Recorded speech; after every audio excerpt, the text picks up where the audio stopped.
Good afternoon, guys. I have a check engine light. Big surprise.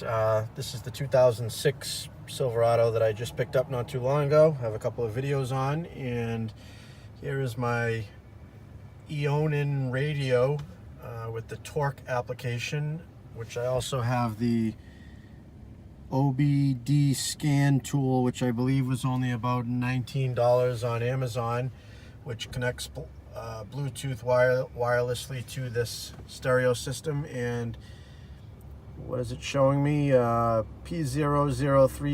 P0053, and P0135. All, I've looked them all up, all indicate bank 1, sensor 1, oxygen sensor fault. So pretty much saying that I need a new oxygen sensor driver's side before the catalytic converter. So another little plus of having this radio. I'm out on the road right now. I'm going to stop at the parts store and grab a sensor before I go back to the shop and go ahead and put it in.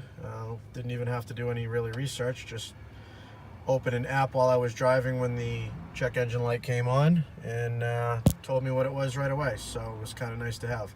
Not that you couldn't do it with any type of, handheld reader, but it's nice to have. Didn't really have to do anything, didn't have to plug anything in. I just kind of leave everything going, click on open an app, and there it was. So just a little update. The radio has been great otherwise anyways, but I figured I'd go ahead and just show one of the nice things about having it, and kind of a cool thing. All right, have a good day.